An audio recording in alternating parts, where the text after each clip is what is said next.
نحمده ونصلي ونسلم علی رسوله الکریم اما بعد بسم اللہ الرحمن الرحیم۔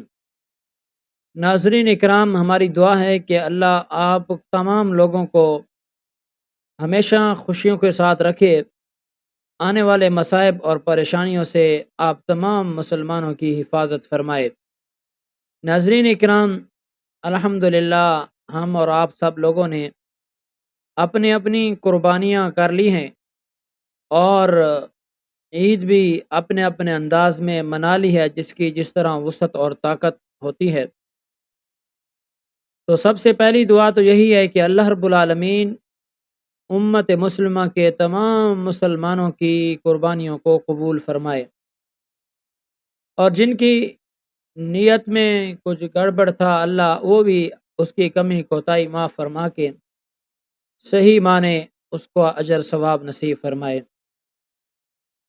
تو یاد رکھیے، قربانی اسی چیز کا نام ہے کہ انسان کے جذبات پر چھری پھر جائے، انسان اپنے جذبات کو دبا کے رکھ دے۔ تو یاد رکھیے، یہ قربانی ہمیں یہی سبق سکھاتی ہے کہ میں اور آپ سب ہمیشہ کے لیے اپنے نفس کے جو جذبات ہیں، دل کے جذبات ہیں، دماغ کی سوچ کے جو جذبات ہیں، ان پر قابو رکھیں اور ہمیشہ کے لیے خدا تعالیٰ کی فرما برداری کے اندر رہیں۔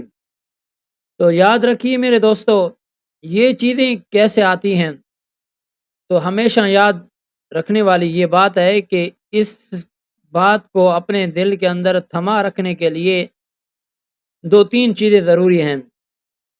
سب سے پہلی بات تو یہ ہے کہ اللہ رب العالمین کی پاک کلام جو اللہ رب العالمین نے ہدایت کے لیے بھیجی ہے، ذالک الکتاب لا ریب فیہ ھدی للمتقین، اور دوسرا نبی کریم صلی اللہ علیہ وسلم کی احادیث یعنی سنت، اور تیسرے نمبر پر اللہ کے نیک لوگوں کے ساتھ اپنی وابستگی رکھنا، جڑے رہنا۔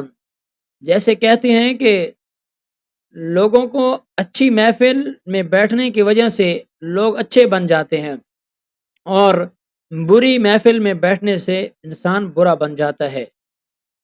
لوگ کہتے ہیں کہ جی وہ برے ہیں، ہم تو نہیں برے، ہم کیسے برے بن سکتے ہیں؟ وہ اپنی شراب پی رہے ہیں، چرس حرام کھا رہے ہیں، پاؤڈر افیم میں مبتلا ہیں، ہم تو ان کے ساتھ رہتے ہیں، بیٹھتے ہیں، لیکن ہم اب اپنے ساتھ اچھے ہیں۔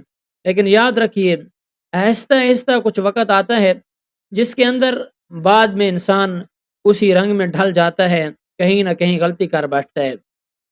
تو لہذا قرآن مجید کی تلاوت اور نبی کریم صلی اللہ علیہ وسلم کی سنت کے اندر تابعداری اور فرما برداری کرتے رہیں، اور تیسرے نمبر پر اللہ کے نیک لوگوں کے ساتھ، علماء کے ساتھ، اور جو متقی پرہیزگار لوگ ہیں ان کے ساتھ اپنی محفل کو جوڑیں۔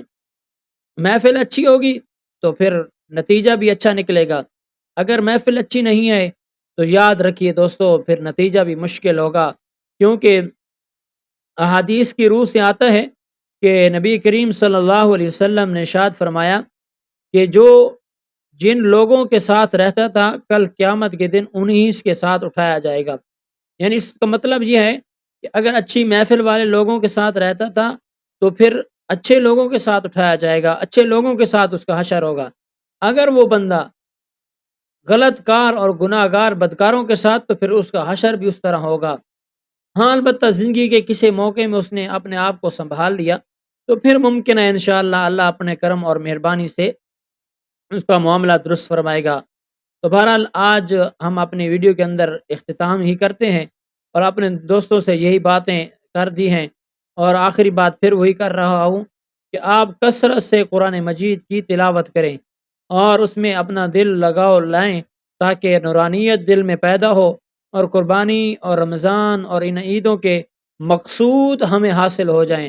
اگر ہمیں ان کے مقصود حاصل نہیں ہوئے تو پھر یاد رکھو ہماری ساریاں خوشیاں ناکارہ ہیں، ہمارے خون بہانا ناکارہ ہیں۔ بس ہمیشہ کے لیے اپنے آپ کو تقوی کی طرف مانوس کریں، کیونکہ انسان ہم جو دنیا کے جال میں پھنس چکے ہیں اس میں نکلنا ہمارا بہت ہی بعید اور مشکل ہو چکا ہے، کہاں سے نکلیں گے؟ تو لہذا بس دعا کرتے ہیں ہم، اور اپنے نفس پر، اپنے جذبات پر ہمیشہ قربانی کی چھریوں کی طرح چھریاں پھیرتے رہیں، اپنی خواہش کو دباتے رہیں، اور وہ مقصود یہ ہو کہ ہمیں اللہ مل جائے، تو انشاءاللہ ان ساری چیزوں سے اللہ ملے گا۔ قرآن کی تلاوت اور نبی کریم صلی اللہ علیہ وسلم کی سنت اور نیک لوگوں کی محفل میں بیٹھنے سے انشاءاللہ نورانیت آئے گی۔ وآخر دعوانا ان الحمد للہ رب العالمین۔